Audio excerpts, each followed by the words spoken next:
All right, y'all. Welcome back for part two. I know part one was kind of intense, and also I haven't done this in a while, so it took me a second to actually get into the flow.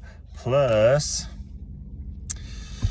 I was inspired to make this horoscope by seeing one individual's chart in particular. Of course, these mostly actually are for me. It's a lot of the stuff I need to hear for myself. But then sometimes I meet people, and of course, the people that follow my channel,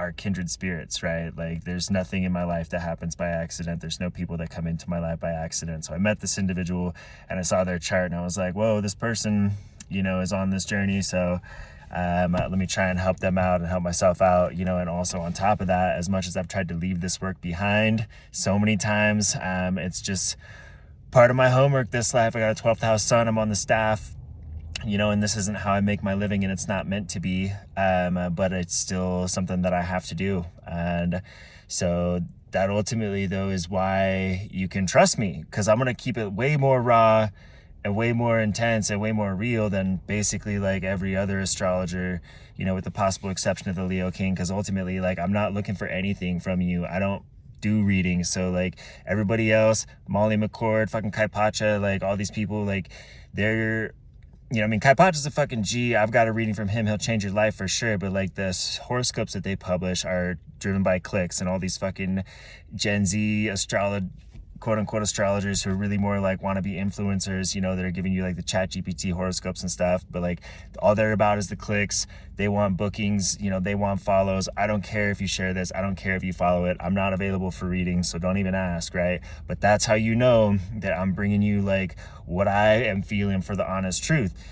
And it was a little bit much last night. Again, like if you've never studied my work and you've never, really been exposed to even video horoscopes or whatever, then that's a lot to take in. And my shit is expert level, right? Because I use a lot of wild terminology, from the alchemical studies that I've done. And I bring the heat, right, of like really esoteric astrology. So I think yesterday I beat the like Chiron in Aries and Uranus and Taurus thing pretty hard. We also like dove real deep into Saturn, but I think failed to truly ground, the context of like what's going on. So I did mention, the outer planets changing signs. We had Pluto come into Aquarius for the first time in 250 years.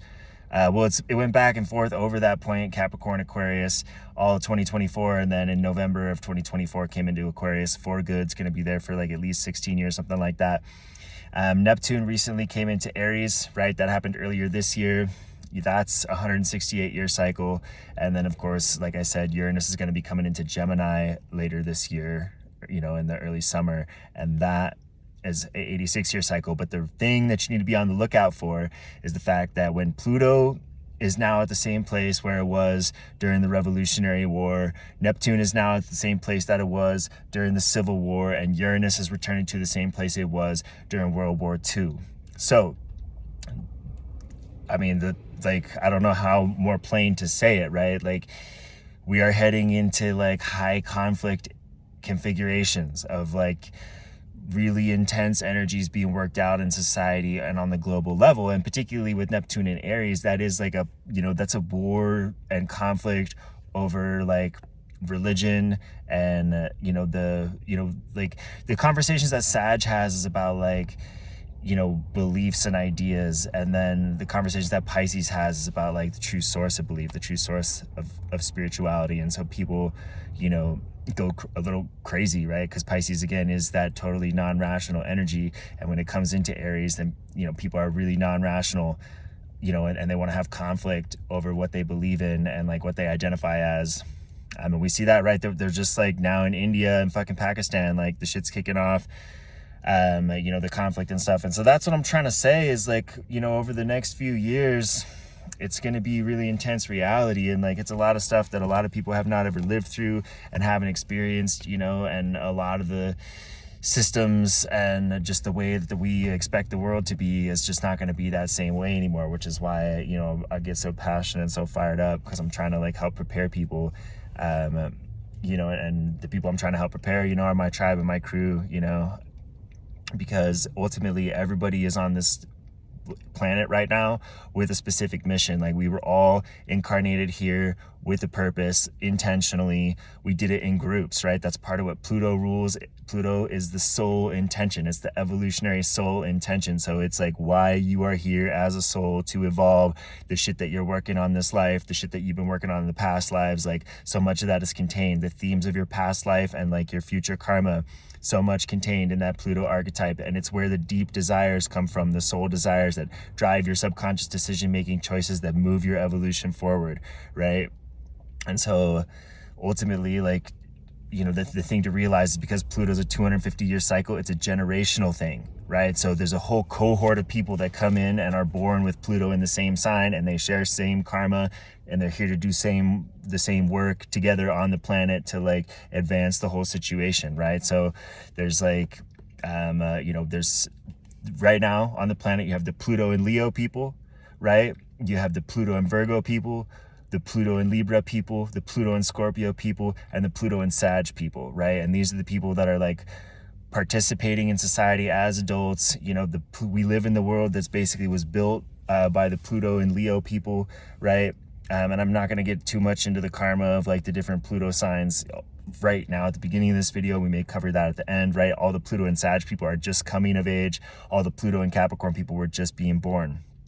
And so the way I want to approach this horoscope, this part 2, is to talk about like the context of what's going on right now. And again, like the evolutionary soul desires that are driving this whole situation on the planet, okay? And how to be able to navigate them and why this is such an important time. So if we track back, the sun conjuncted Pluto January 21st, right? January 20th, right? Like, and that happens once a year. So that's the beginning of 1 year cycle. But the thing that's very significant about this particular conjunction is that it's seeding this new cycle of the sun and Pluto, right? Which is like, you know, the sun is like the center and like the heart and the, you know, your creative expression and what moves you and what drives you. And it's the thing that it's holding the whole rest of the situation in orbit. And then Pluto's at the opposite end of that, of like what's coming from deep within and like far away.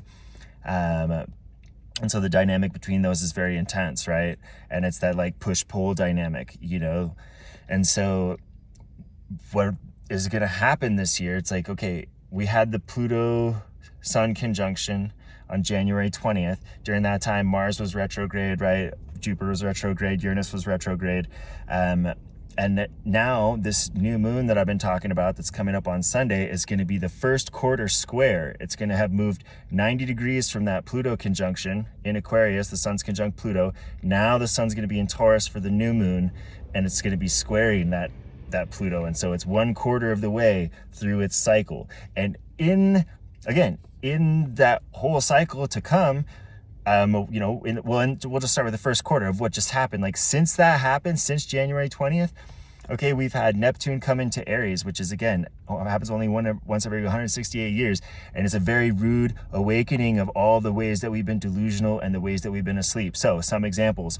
Oh, you thought your student loans were going to get forgiven. Nope, they're not, okay? You thought that, like, Donald Trump was going to get elected and fucking, you know, fix the whole situation, like, stop the war in Gaza. Nope, that didn't happen. Oh, you thought Donald Trump was going to fucking stop the war in Ukraine. Oh, that didn't happen. Oh, more Neptune and Pisces stuff. Oh, anybody in the world can come and fucking just illegally cross the border in the United States and get fucking access to all the social services and all the fucking whole system. Nope. That's not fucking real either. Oh, Donald Trump's gonna import all the illegal aliens. Nope, that's not fucking happening either. Oh, universal basic income. That was like a big Pisces Neptune thing. Like everyone's gonna get free money from the government. Nope, that's not gonna happen. Oh, what's another one? Oh, I could just work from home and actually never actually work at all, and I'm never gonna have to go back to the office. Nope, that's not gonna happen, right? Like all this shit that people were like dreaming about, it's just like, nope, that's not gonna happen. Like all this, you know, there's a lot of people that have been really confused about their like biological vessel, and like that shit's a super rude awakening. That shit's fucking not moving forward either, you know? So this is the whole, that's what, you know, that's Neptune coming into Aries. It's like that bucket of cold water, like boom, like no, that's not actually real. None of that shit was real. And hopefully you didn't fall for it, you know, because now if you did, like you're in a world of hurt, right? So on top of that, we haven't really had much, like normally, the outer planets have been retrograde kind of during the summer, and then they turn on in the winter, and then back, and then they're moving direct, through the winter, and then in the like spring and summer they start to like go retrograde again. And so we usually have this time with like all planets direct through like the winter, like the early spring. But we didn't get that this year, right? Because with the Mars and Venus retrograde, we got like one little few days, right? When Mars came direct in Cancer, then we had like just a few days before Venus then went retrograde. So there was just this little window at the end of February to like move the energy forward a little bit. And then everything started going backwards, and like everything that I was going on about yesterday about like the critical degree of the zodiac and the line between Aries and Pisces and the birthing canal, and all the focus of all the energy that's been all over that, has all been taking place as the sun has been moving through its cycle, right? The first hemicycle. A hemicycle is a half a cycle, like a hemisphere, right? So there's the full cycle. The way that it works, right, is you use the balsamic phase is the letting go, which I talked about yesterday, and then the conjunction, you're like seeding the new intention. And for the first quarter, the first 90 degrees, it's all about the evolutionary pressure pushing us forward. And then by the time you get to the 90 degrees, it's like a turning point where now you sort of have like subconsciously now into the conscious mind sort of like realize the vision. You can kind of see where things are going, and now it's on you to like push through to the culmination, which is the opposition. It's like the blooming of the flower, okay? And then you start the second hemicycle of the flower starts to die and release the seeds and go back into the fucking dirt and shit, right? And so this first quarter of this Sun-Pluto cycle, which again, the reason why we're talking about Pluto is because like the sun is our heart and our creative energy, and it needs to be aligned with our like soul evolutionary intention. And the way that it is aligned and the interface in between that has a lot to do with Neptune and Pisces, which I like talked a lot about yesterday, and I'll probably get a little bit more into because I didn't do a great job of explaining, especially for those that haven't been following. And again, this stuff is really complicated. So, a lot of times your mind might go blank just while you're watching this, while you're listening to this. Just like let it transmit in, because ultimately like this shit is really advanced, but you already know all of it. Like all of this knowledge is already embedded into every single human. It's just my job to try to put it into words to reawaken that part of you so that you feel it click inside. It's a transmission, okay? It's not necessarily about the words that I'm saying. It's about the feeling that you feel as I'm saying it, that then like, also helps your logical mind compute it and understand it so that you can have like actionable understanding of this whole moment and the energy to move forward with. So that first quarter square, like I was saying, it's all about like the evolutionary pressures pushing us forward. And it's interesting because again, we had all these planets in retrograde. So we've only had like a brief little 5 or 6 days of planets direct, and then Venus and Mercury go retrograde, and they're crossing over this whole space, of the beginning and the end and the end and the beginning. And is everything beginning or is it ending? And like what needs to be cleared and what doesn't need to be cleared? And like what are we figuring out about like our ability to navigate this reality, which is Mercury, and like all the Venus stuff, which is again the love and the relationships and the money and the self-worth, and everything that's tied to with all the the things that I've been going on about the Chiron and the Uranus and everything. So all of that happened in this first section, and and then the Neptune came into Aries. And so this first quarter square of this new moon in Taurus is like a huge checkpoint, like I was saying.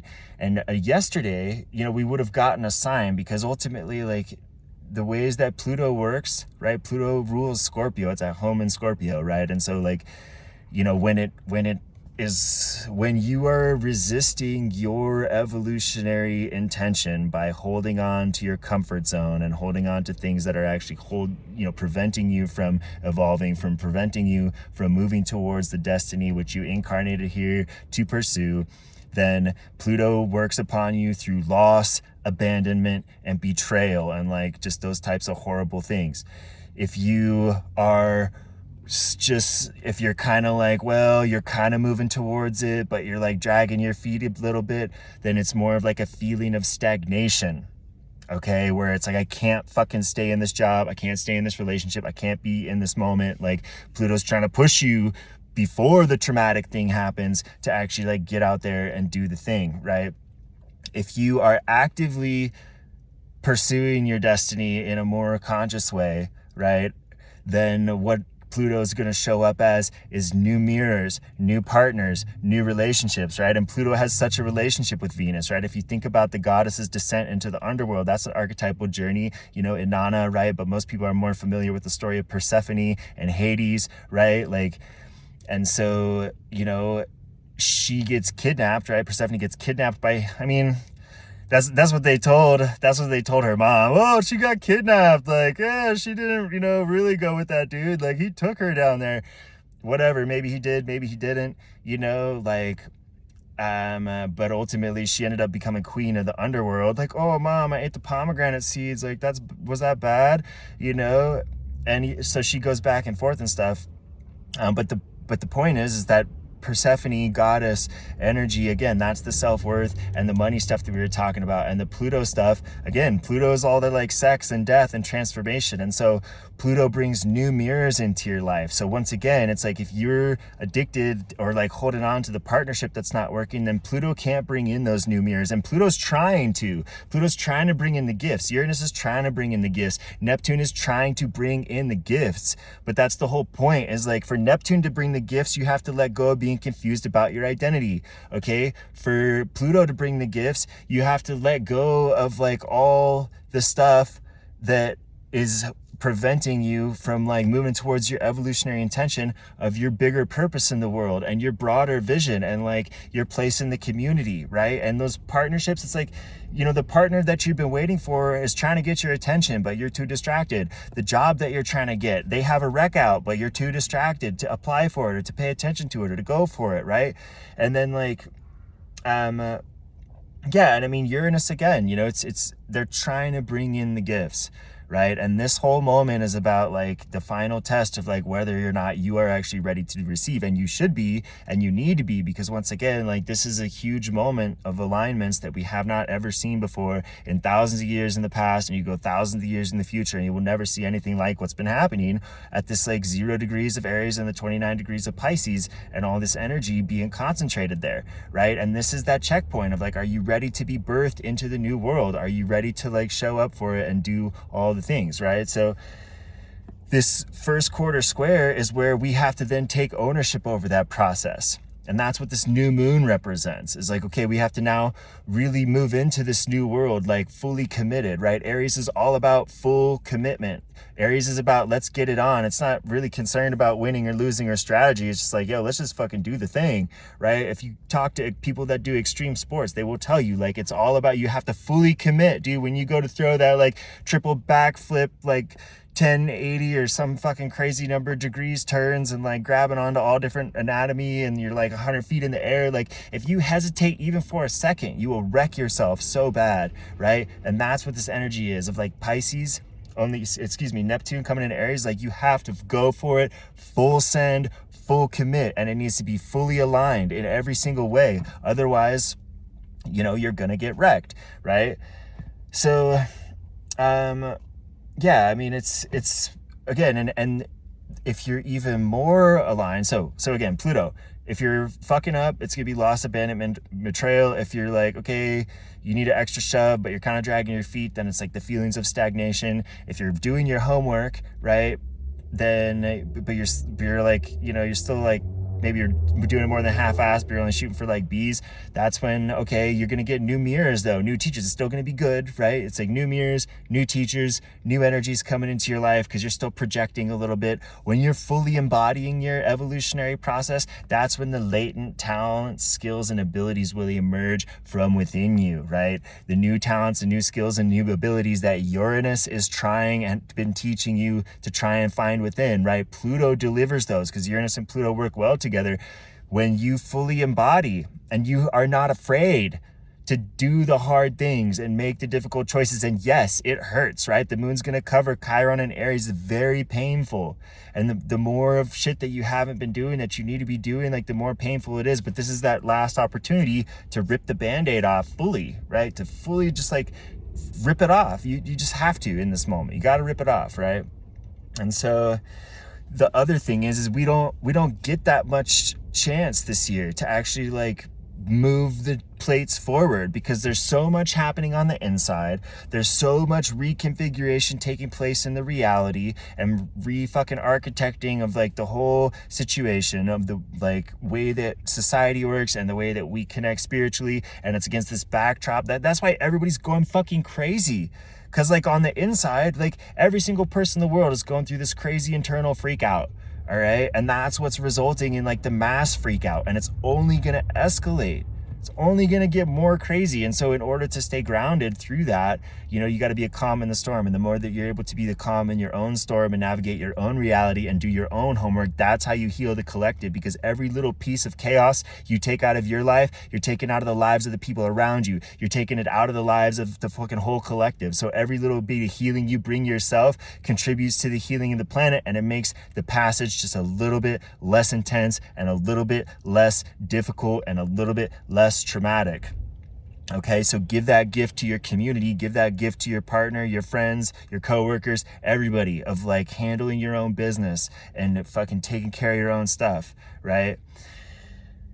So yeah, we haven't had that much energy of the planets being direct, right? Because finally Venus just came direct, like, I don't know, like a week ago or 10 days ago. But on May 3rd, Pluto's going retrograde. So again, we get less than a month of full direct planet motion. And even during that time, Mars wasn't even, it was stationed to go direct. So it wasn't retrograde, but like it wasn't moving that much.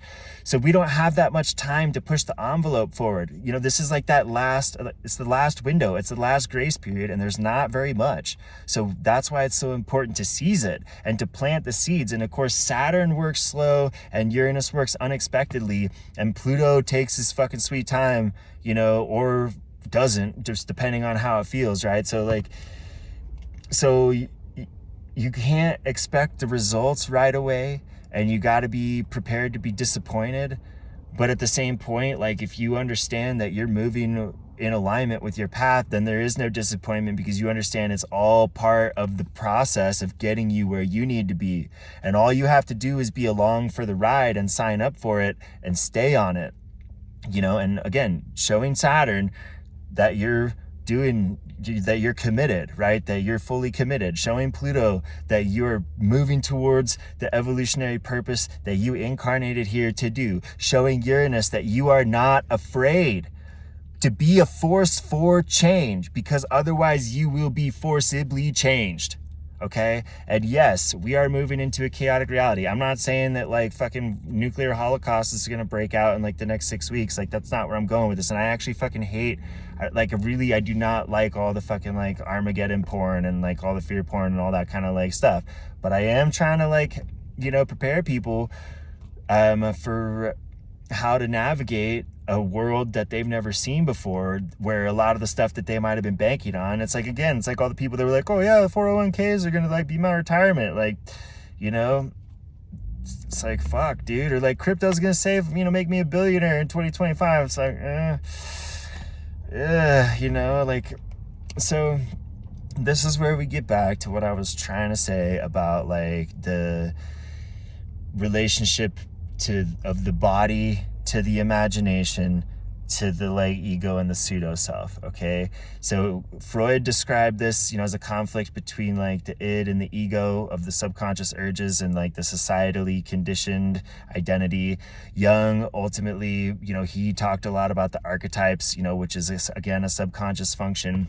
But Julian Jaynes is really the most dank out of all of them, because he's the one that did the research to be like, yo, this verbal function, you know, of our brain that we live in, which is the internal narrative of the descriptions that we're constantly using to describe our own experience to ourselves as we're having it, right, is the part of the brain that handles like the abstractions and the symbols and stuff, but like it's assigned the interpretation that then gave the words to the symbol.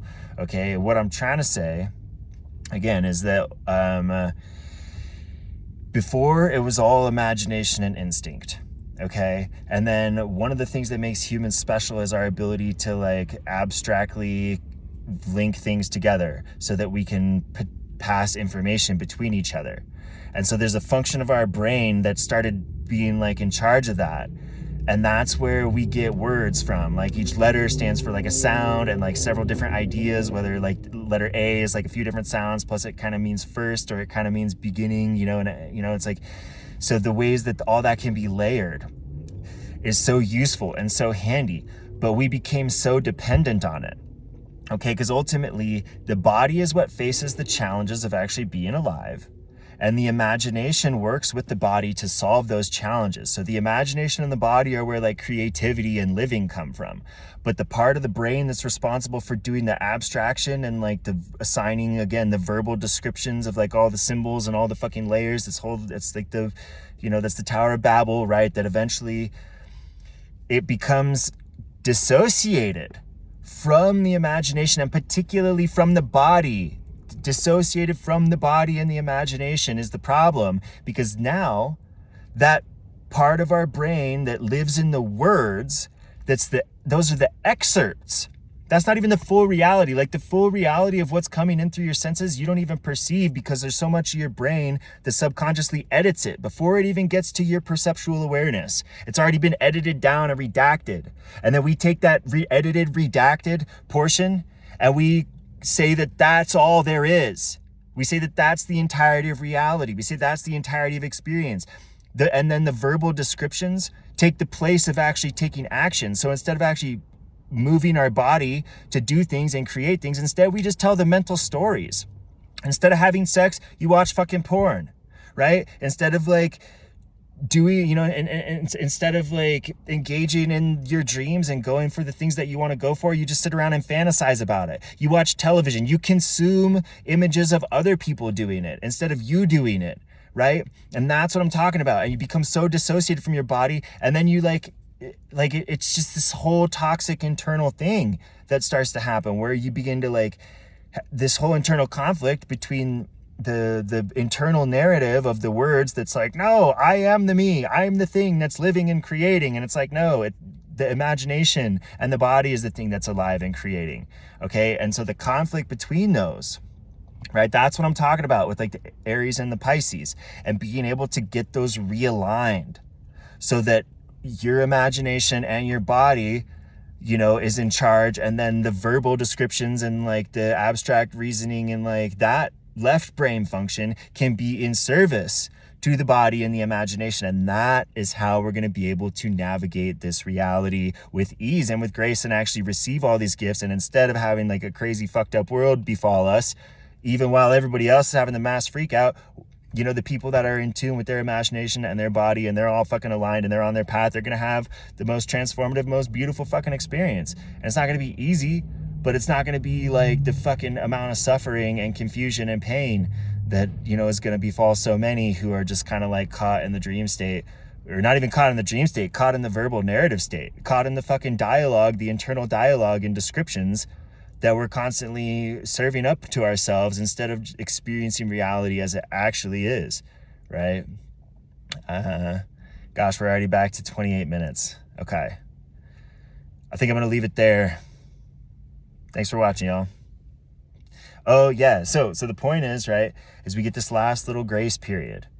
This is the last grace period of, the moon crossing over, because there was a sign on Wednesday. Yesterday, there was a sign of like the people that are trying to come into your life, the fucking money that's trying to come into your life.